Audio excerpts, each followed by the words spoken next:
Okie dokie, how's it going, class? All right, let's see if I can get this going. Yes. All right, well, today we're going to talk about the nervous system and how it affects the heart, blood pressure. So to get a concept, or just to even start, let's look at the nervous system as a whole. We have the central nervous system, and then we have the peripheral nervous system. So the central nervous system is just the brain and the spinal cord. Obviously, an injury to the central nervous system is going to be much more devastating than injury to the peripheral nervous system. Now, the peripheral nervous system is two divisions, sensory and motor. So if you further divide sensory, that will go into visceral sensory and somatosensory. So viscera, think about your GI system, your gut, your bladder. So that is sending information from those organs back to that division, right? So it's telling you, hey, my stomach hurts, my bladder is full, etc. The somatic sensory is your skin, your joint, your muscles. Okay, so it's saying, oh, I've got something that hurts right here, or hey, I'm moving this elbow here. That's somatosensory. Okay. Now the motor division is visceral motor, and we'll talk a little bit more about that. But the somatic motor is, can I move my muscles and bend my elbow? Okay, so a somatic motor as joints. Visceral motor is also known as the autonomic nervous system. Okay, and the autonomic nervous system is automatic, just like it sounds, but it's further divided into two divisions called the sympathetic division and the parasympathetic division. Now, the sympathetic is your fight or flight. You see a bear at the door, you're like, what do? I either fight the bear or I flight, meaning run away. The parasympathetic is your rest and digest. Okay, so you're sitting at home near the fireplace reading a book. Rest and digest. So think about the sympathetic division. In the next slide, I'll tell you what's going to happen. But if I see a bear, what's going to happen to my heart rate? Goes up. What's going to happen to my respiration rate? Goes up. Right? Do I have time to use the restroom, number one or number two? No, right? Because then I'll get eaten by the bear. So those going to the bathroom goes down when your sympathetic system is up. Okay? GI, you're not really going to digest your food, so you get constipated, right? Because I don't have time to do any of that stuff while I'm trying to react to the bear. So in the sympathetic division, my heart rate goes up, my breathing rate goes up, all the blood leaves the gut and goes to my muscles because I've got to run away, right? Now the parasympathetic, my heart rate goes down, my respiration goes down, and the blood flow goes to my gut. Okay, so that's the parasympathetic division. So if you take a look at the slide, it says two divisions of the autonomic nervous system. It's the fight or flight, usually uses norepinephrine as the main neurotransmitter. Remember neurotransmitters when we did the skeletal muscle, acetylcholine? But the parasympathetic system, which is our rest and digest, usually uses acetylcholine as a neurotransmitter. So what happens in the sympathetic? It increases the heart rate, increases respiration, but inhibits digestion. So what are some example drugs that do this? Nicotine, cocaine, caffeine. Your Starbucks is stimulating the sympathetic nervous system, and atropine also does that to a certain extent. Okay, so depending on the dosage, you'll see that atropine is found in the sympathetic and the parasympathetic, and depending on the dosage, it can control the heart rate. Okay, so the parasympathetic decreases your heart rate, respiration rate. Motion sickness drugs work this way. Atropine can work that way depending on the dosage.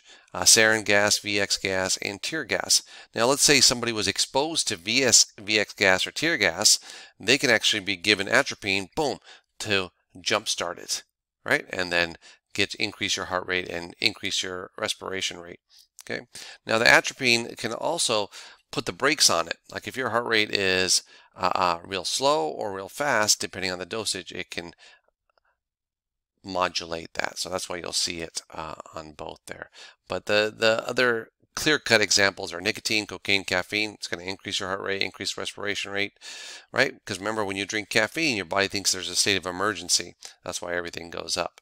Okay, in sarin gas, VX gas, tear gas, when they use it in biological warfare, basically they're trying to bring their heart rate down, respiration down, so that unfortunately it can kill them.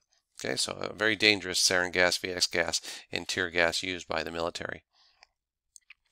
So if you look at this chart, this is a great chart that outlines what's happening during the parasympathetic and sympathetic division. So the pupils of the eye are going to dilate. So when I'm in the sympathetic response, my pupils are going to dilate. Why? Maybe I need to see in the dark. I don't know. But my pupils are going to be dilated. In parasympathetic, I'm reading a book, so they're going to constrict. Okay, the lens of the eye is going to thin, so I can see in the distance. I can see the bear in the distance. Thickening for near vision because I'm reading the book for parasympathetic. Okay, sweat glands are going to secrete. The heart rate's going to increase. My blood vessels of most viscera, right?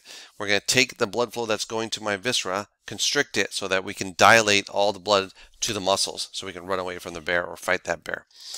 For the parasympathetic, sweat glands usually have no effect. Heart rate goes down.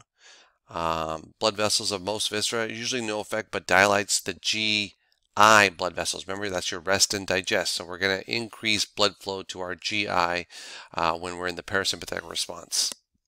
Okay. If you look at the sympathetic response to bronchioles, they bronchodilate.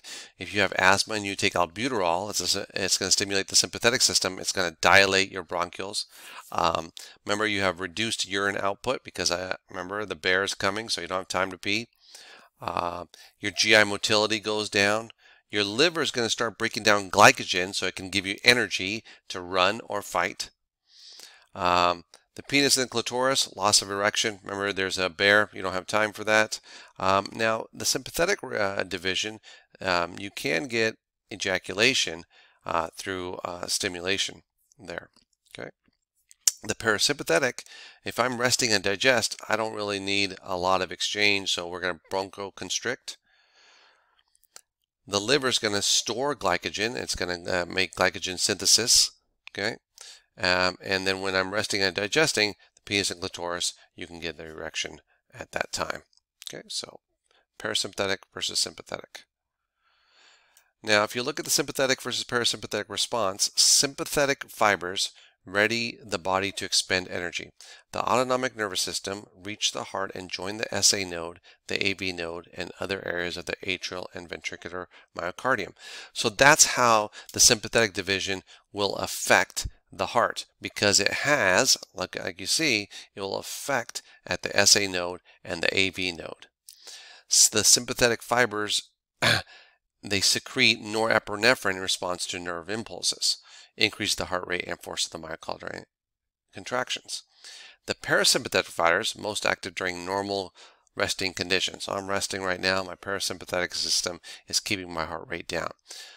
It reaches the SA node and AV node. The fiber endings secrete acetylcholine. That decreases SA and AV nodal activity, which in turn will decrease the heart rate. Right? So if my norepinephrine is increasing the activity of the SA node, then my heart rate is going to go up. If the parasympathetic fibers are going to go down, and it's going to decrease the SA and AV node. Remember, the SA node is the pacemaker of the heart. So these two fibers, the parasympathetic and sympathetic, if they affect that, we can increase or decrease the heart rate. So parasympathetic fibers carry impulses continually to the SA node and the AV node. It's just telling it boom, boom, 60 to 100 beats, boom, boom, boom. The parasympathetic activity can function to either increase or decrease heart rate. Right? It's like if you're riding a car, driving a car, and if you push the brakes, well, you can slow down from 60 to 30 miles an hour. But then if I release the brakes, that 30 miles an hour, I can actually, the car can start speeding up again at 35, 40 miles an hour. Right? It won't go all the way to 60 because you have to push the gas, which is sympathetic. But let's say I just push the gas, I'm at 60 miles an hour, then I hit the parasympathetic, I'm going to hit the brakes, I'm going to go from 60 to 30, but if I let go of that brake, then I can go back up to 40. So think about the parasympathetic fibers. My heart rate's at 60 to 100, right? So let's say it's at 80. The parasympathetic can kick in and bring it from 80 down to 60, but if it decreases activity, then the heart rate can go back up, right? So think of the parasympathetic as brakes. It can control the speed. Okay, so increased impulses from the parasympathetic will decrease the heart rate, but decreased impulses releases parasympathetic, it will increase the heart rate. And the parasympathetic fires that innervate the heart arise from neurons in the medulla oblongata. Remember we talked about that when we talked about the brain. All right, the cardiac center, impulses from the cerebrum and hypothalamus also influence the cardiac center. Other factors influence heart rate include temperature change and certain ions. You want to know those ions. So if I have an increased body temperature, well, okay, so it goes from 98.6 to 102. Increases heart actions, increases heart rate. Heart rate usually increases with fever. So remember, next time you had the flu and you get a fever, your heart rate usually goes up. With decreased body temperature, you take a nice ice bath, decreases heart actions and slows the heart. Now the two ions that you also want to look at is potassium and calcium. Well, so if I have a lot of potassium, that's going to decrease the rate and the force of contractions. If I have a lot of potassium, take that back, excess potassium ions, that's going to decrease the heart rate and force of contractions. But if I have low potassium, that may develop an abnormal rhythm or arrhythmia, potentially life-threatening. So sometimes if somebody goes into the ER with chest pain, they'll measure potassium levels and calcium levels as well as troponin levels. Okay. If I have excess calcium ions, increases heart actions, possible danger of contracting for a longer period of time.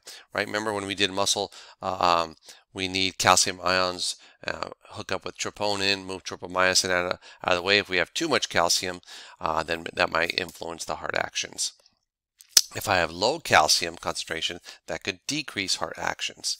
Okay, so make sure you know how potassium, excess potassium, and decreased potassium and calcium levels can affect the heart rate. Now, we've said this before, but normal heart rate is anywhere from 60 to 100 beats per minute. Average adult resting heart rate is usually 70 to 75 beats per minute. If we have a heart rate greater than 100, we call that tachycardia. If it's less than 60, we call that bradycardia.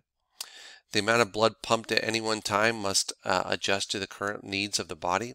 If a person is exercising, more blood is needed by skeletal muscles, and therefore the heart rate will increase. That makes sense. Your heart rate changes in response to factors affecting the SA nodes, such as stimulation of the sympathetic or parasympathetic divisions of the autonomic nervous system. Sympathetic impulses increase the speed and strength of heart. Heart rate is decreased by parasympathetic. We've talked about this, right? Your fight or flight versus rest or digest. The cardiac center of the medulla oblongata, I just like saying that word, maintains a balance between the sympathetic and parasympathetic divisions of the autonomic nervous system. Now the cardiac center responds to baroreceptors. I've put a good video, a YouTube video that explains blood pressure and baroreceptors. And baroreceptors detect changes in blood pressure. Normal blood pressure is 120/80. The American Heart Association actually says that it should be less than 120/80, so 119/79 is probably better. Impulses from the cerebrum or hypothalamus may also influence heart rate through emotions, right? So if you're excited, anxious, that can also influence your heart rate. Increased body temperature increases heart rate. And then the concentration of certain ions also affect the heart rate. So hyperkalemia, excess potassium, will decrease heart rate and force of contraction. That could cause life-threatening arrhythmias. If you have hypercalcemia, which is excess calcium, that can increase heart rate, while hypocalcemia depresses the heart. And that was on the previous slide as well. Obviously, if I've said it a couple times or put it on 2 slides, you probably might want to highlight that and say that's kind of important to know how excess potassium or excess calcium will influence the heart rate. Okay, so here are the baroreceptors that we talked about. Now again, there's a lot of things going on here, so maybe the video that I have, you can find it on Canvas. Of looking how baroreceptors will influence that. Here's the medulla oblongata. Okay, here's the cardiac center, and it can send information to the carotid sinus and to the aorta, the aortic baroreceptors. Okay, so you also have motor fibers of the parasympathetic via the vagus nerve that go to the SA node, okay, the AV node. Okay. So, and the spinal cord has a sympathetic division, and that can send fibers throughout the heart as well. Okay, so you have these fibers that can influence the heart depending on what kind of information it's getting from the sympathetic division or the parasympathetic. Again, the sympathetic is going to cause an increase in heart rate, and the parasympathetic is going to cause a decrease in the heart rate.